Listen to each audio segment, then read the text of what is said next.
In Judges 001, we were discussing about God and Gideon about to take on the Midianites, and God wanted to thin Gideon's fighters, from 13,000 way down to 300 so that God would get the glory. Welcome to Judges 002. God then does what God does, and Gideon wins the battle. See, Gideon, I told you the battle was yours to win. Gideon now goes up against the ZZ boys. He ended up chasing them down. After a discussion with them, he was so mad at them, he tells his son Jeter to kill him. Jeter was literally too young to comply. And the Z boys told Gideon, "You want it done? You do it." So he did. Then come on, Gideon, not the ephod. This is God's tool, not yours. Gideon made an ephod of the gold he was paid for his winning the battle. Gideon then opted to just go back home. In chapter 9, the next judge is number 7, was Abimelech, Gideon's son, and was one of the most atrocious judges to date. He was so bad that he killed all 70 of his brothers, so he would be the only one to be the next judge. The rest of chapter 9 is the first parable in the Bible. It had to do with trees. It would be better if you were to read this one by yourself. Abimelech had a brother, Jotham. About now, God decides he needs to do something about Abimelech and his murdering his brothers. God took care of Abimelech by making Abimelech mad. Gaal was a critter that found out about and wanted to go after Abimelech. There's a song, "You Don't Mess Around with Jim." Jim was a nasty character. Well, so was Abimelech. Abimelech even burned the people alive. He then went to Tebez, and Scratch met his match. Give you a second to read that. It's too funny to me. Well, chapter 10, he gets replaced with the next judge. Judge number 8. Judges 10, yes, there is Tola. He died after 23 years being the judge. That is all that is said of him. Next judge was Jair, number 9. You guessed it, 22 years. The next judge, number 10, is Jephthah. All of Jephthah's time is in all of chapters 11 and 12. He was the judge for 6 years. Then came Ibzan, number 9. He lasted 7 years. Nothing famous here. Number 10 was Elon, which is ironic because that's how long he lasted, 10 years. We're going fast now. Number 11 was Abdon, his son. The last judge was, Samson, who was number 12. Incredibly, a womanizer. All of chapter 13 is about prepping for his arrival. You know, his mom, whom we don't know, thanks to the Bible. Chapter 14 is about his getting married. Oops. You don't give her name, but the book looks a bit about her. You can read it if you wish. Chapter 15 is about some of his events. Yes, he used the jawbone. He leads the Israelites for 23 years. By chapter 16, we finally get to Delilah. In chapter 16, he does some riddle me this with Delilah concerning his strength.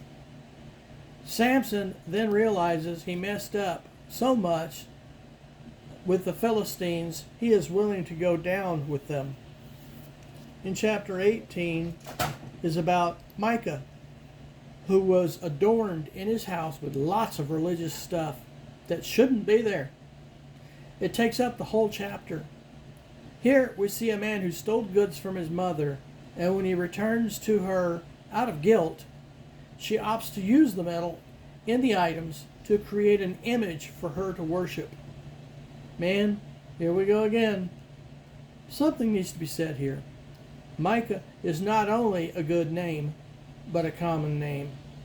This is not the Micah you may be thinking of. This is Goofy. Chapter 19. A traveling Levite came to live with Micah as his priest. The tribe of Dan, in an effort to expand, found themselves in the house of Micah. They noticed the new priest in Micah's house. We are going to pause here for a moment. Remember, Dan was already placed in the land that God gave them, so they were trying to do something they weren't supposed to do. Anyway, they recognized the Levite. They inquired of him if God would be with them. He agreed and told them all is cool. They were made happy and left. Remember, he was a false prophet. They went to this new land around Judah. The Danites had become truly evil. The Danites were seriously into idolatry for many years. Genesis 49, Jacob is blessing Dan. Dan shall judge his people. Samson was a judge. So were the others. Dan shall be a serpent that bites the horse's heel. The first tribe to get into idolatry completely is the tribe of Dan. Dan brought idolatry into the country. Dan is omitted from the 12 tribes of Israel in Revelation. Chapter 20, with the Levite and his concubine, deals with the Levite and his concubine. She left him and went back home to her father. This Levite, after 4 months, went after her and found her at her father's house. Her dad then prompted this Levite to hang out a couple of days. He did. On day 3, he departed with her. The servant with him prompted him to stay the night and hang out in Gibeah. An old man in town saw them in the open square and invited them to his house. The men of the town came to that house. If this sounds familiar, Lot came to the same issue in Sodom. Remember, these people were God's people and are acting as sodomites. The man offered the concubine this time, and they took her, and thereby did their thing with her.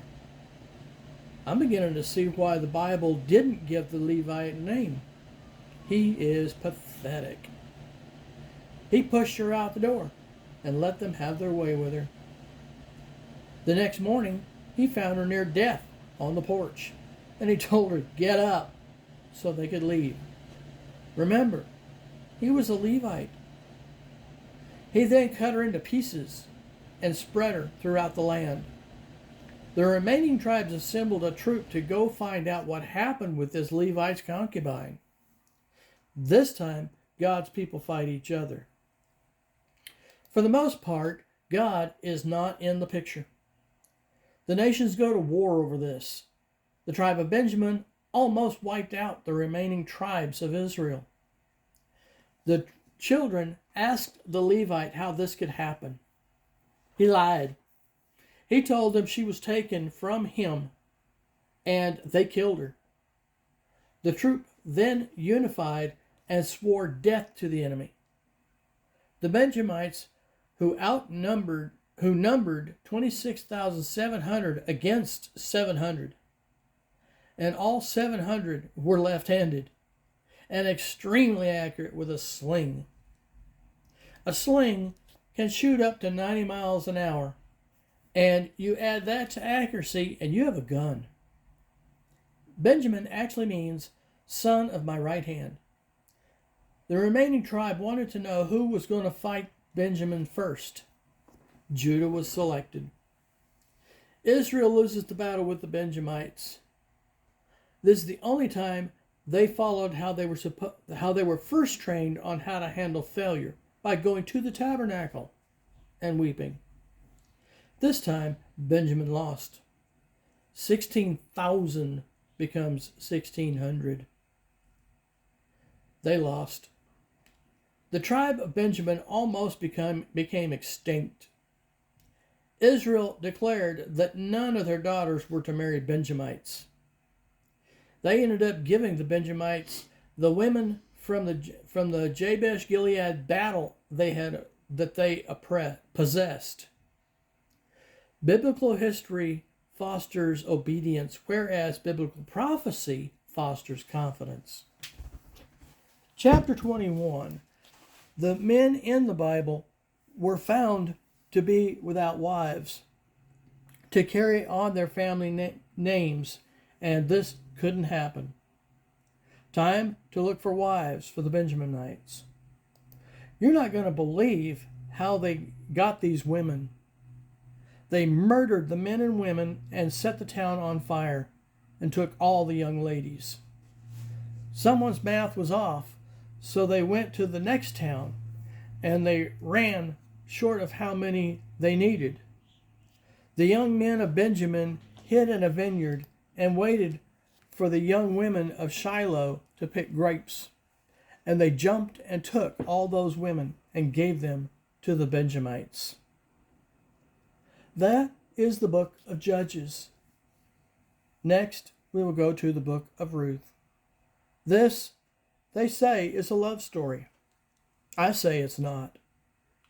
I'll let you be the judge.